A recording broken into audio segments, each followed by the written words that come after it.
আমরা basic problem in statistical মেকানিক্সে already দেখেছি যে given n balls and n balls need to be distributed in n boxes.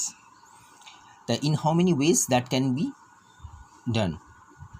যদি এই n বক্সের মধ্যেই আমি ভেবে নিলাম যে n1 plus n2 plus n3 plus n4 equals to total n, এই n1 number balls in box 1 এ রাখা হলো, n2 number balls in box 2 তে রাখা হলো, n3 number balls in box 3 তে রাখা হলো, n4 balls রাখা হলো box 4 এ।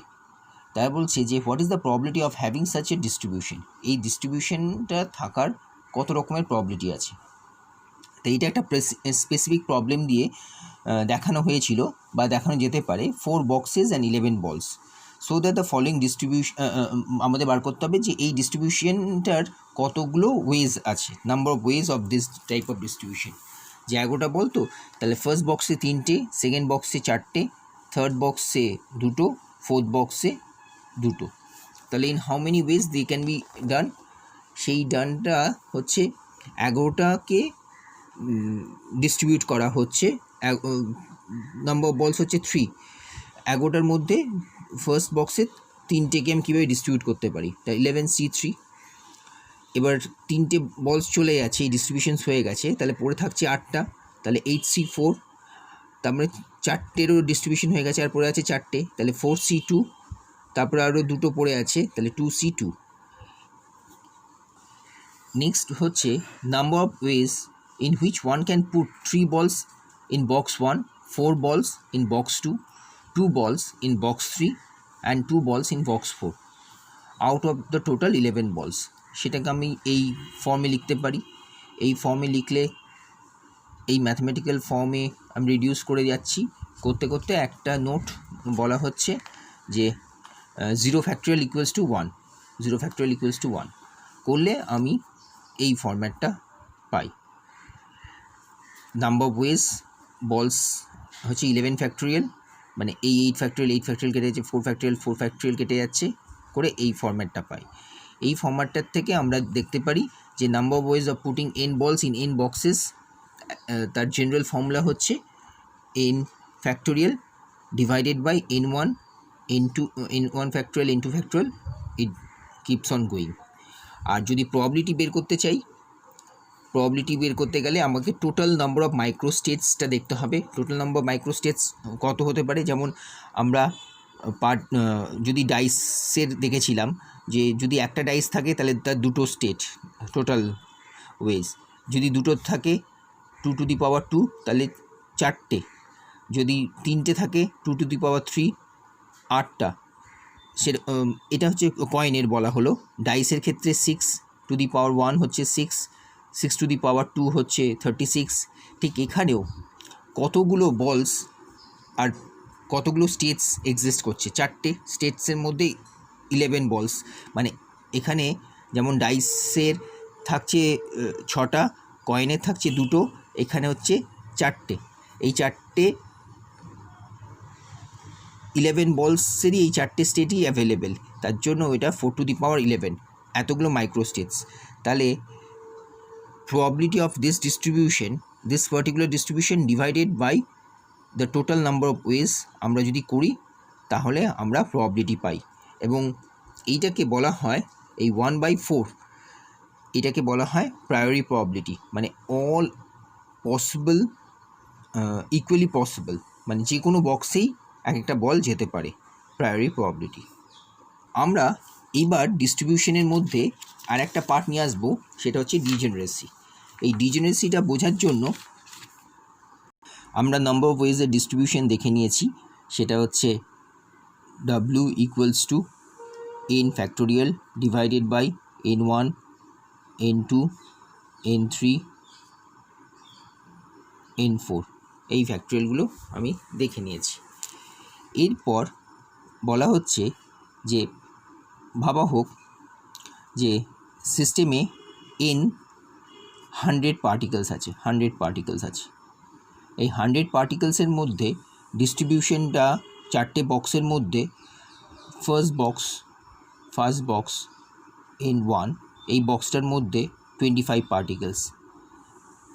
নেক্সট N2 এটার মধ্যে 20 পার্টিকেলস, N3 এটার মধ্যে 40 পার্টিকেলস,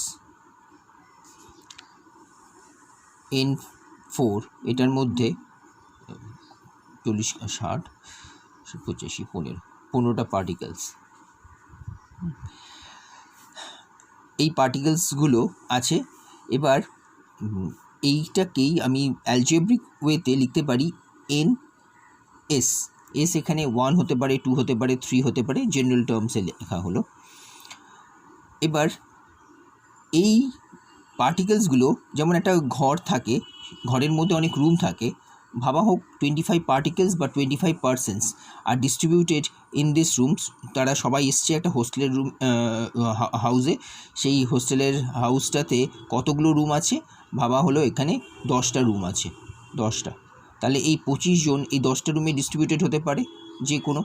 তাহলে এই যে 10টা আছে তাকে আমি ডিজেনারেসি বলছি, বা এটাকে আমি GS দিয়ে ডিনোট করছি, GS।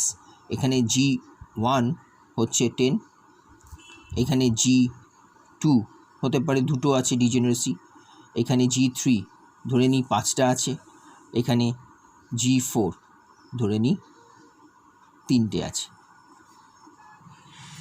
এটা যেটা বলতে চাইছি যে GS হচ্ছে ডিজেনারেসি বা মাইক্রোস্টেটস। এই মাইক্রোস্টেটসগুলোকে আমি বলতে চাইছি যে এইটা একটা বক্স, হ্যাঁ, বা হাউস, হ্যাঁ, বক্স এনএস, এবং এই বক্সগুলোতে পার্টিকেলস আছে, পার্টিকেলস, আর এখানে হচ্ছে ডিজেনারেসি।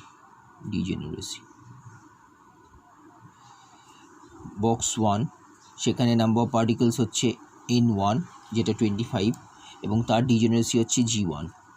নেক্সট বক্স হচ্ছে 2, তার নাম্বার অফ পার্টিকেলস হচ্ছে 2, এর ডিজেনারেসি হচ্ছে G2।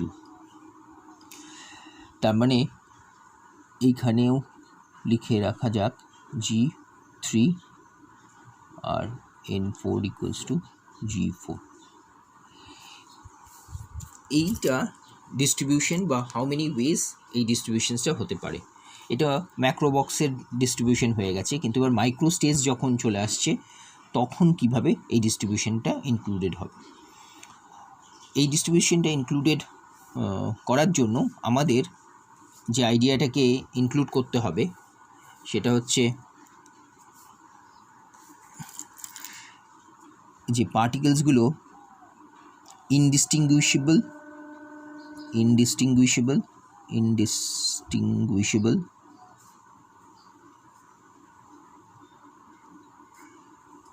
বা আইডেন্টিক্যাল, বা এই ইনডিস্টিংগুইশেবল আর আইডেন্টিক্যাল কথাটা অনেকটাই এক। আমি বললাম ডিস্টিংগুইশেবল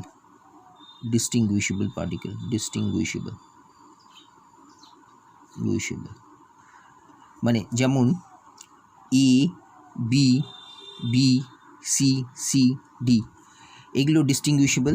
তাহলে এর নাম্বার অফ ওয়েজ কত? A 1 2 3 4 5 6 6 total number. কীভাবে ডিস্ট্রিবিউটেড আছে? A একটাই আছে, B দুটো আছে, C দুটো আছে, D একটাই আছে। তাহলে এইখানেই এই ডিস্ট্রিবিউশনটাই হয়ে যাবে। তাহলে নাম্বার হচ্ছে 4 ইন্টু বা 3 আচ্ছা 3 into 4 into 5 into 6 divided by 2। তাহলে 2 3 3 থেকে 9 আর 5 20 9 গুণে 180 ওয়েজ। আচ্ছা, এটাই যদি সবাই যদি আইডেন্টিক্যাল পার্টিকেল হতো, এ এ এ এ এ 6টা, 6 ফ্যাক্টোরিয়াল ডিভাইডেড বাই 6 ফ্যাক্টোরিয়াল, তাহলে কত হতো? সেটা হতো 1। তাহলে অনেক কমে যাচ্ছে যদি number of ways of distribution যদি সেম পার্টিকেলস হয়। এইবার আর একটা আইডিয়া যেটাকে ইনক্লুড করতে হবে সেটা হচ্ছে পার্টিকেলসগুলো ইন্টারঅ্যাক্টিং অর নন ইন্টারঅ্যাক্টিং,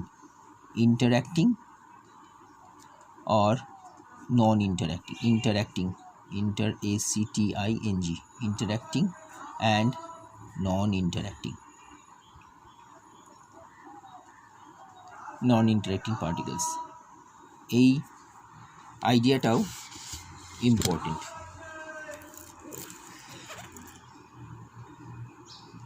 আমরা যেহেতু ম্যাক্সওয়েল ডিস্ট্রিবিউশন করছি, যেখানে সবাই ডিস্টিংগুইশেবল পার্টিকেলসগুলো এবং সব পার্টিকেলসগুলোই হচ্ছে নন ইন্টারঅ্যাক্টিং। তার ইন্টারঅ্যাক্টিং যেমন ইলেকট্রন পার্টিকেলসগুলো, একটা ইলেকট্রন বসলে আর একটা ইলেকট্রনকে আমি তার পাশে বসাতে পারবো না, সেটা রিপেল করবে, মানে একই স্পিনে। ঠিক একইভাবে নন ইন্টারঅ্যাক্টিংয়ের ক্ষেত্রে ওরা কোনো অসুবিধে নেই।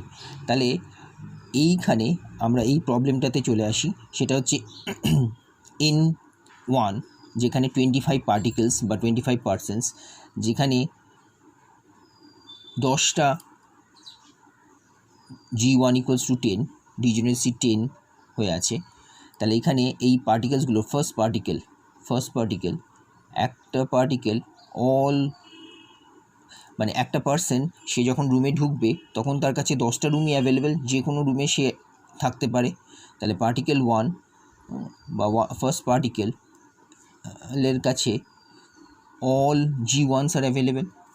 আচ্ছা, সেকেন্ড পার্টিকেলস যখন সে আসছে, এরা নন ইন্টারঅ্যাক্টিং, ইন্টারঅ্যাক্টিংয়ের কোনো অসুবিধে নেই, মানে ওরা একজন আরেকজনের দ্বারা ইনফ্লুয়েসড হয় না। তাহলে 2p এও সমস্ত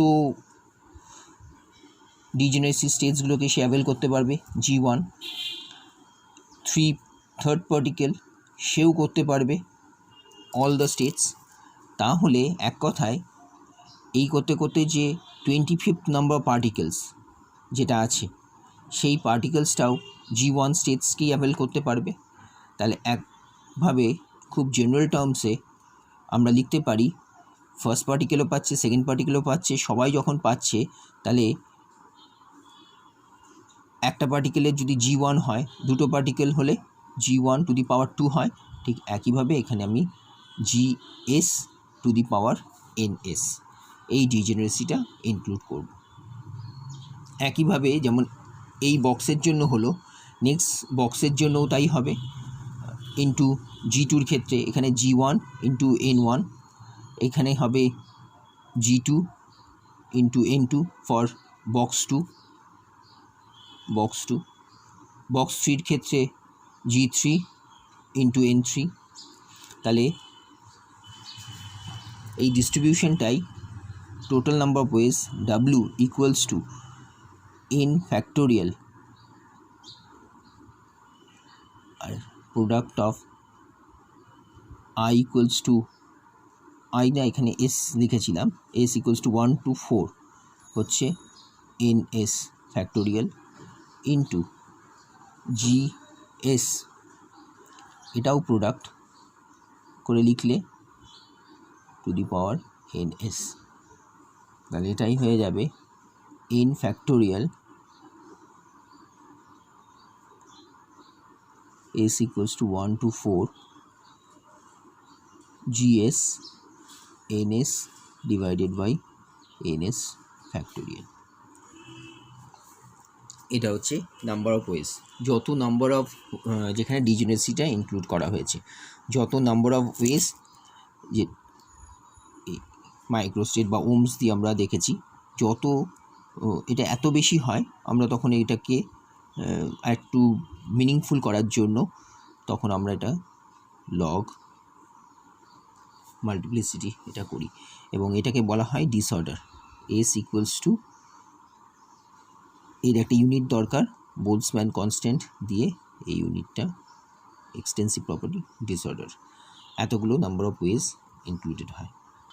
যত ডিসঅর্ডার তত সিস্টেমটা সেই দিকে যাওয়ার টেন্ডেন্সি রাখে।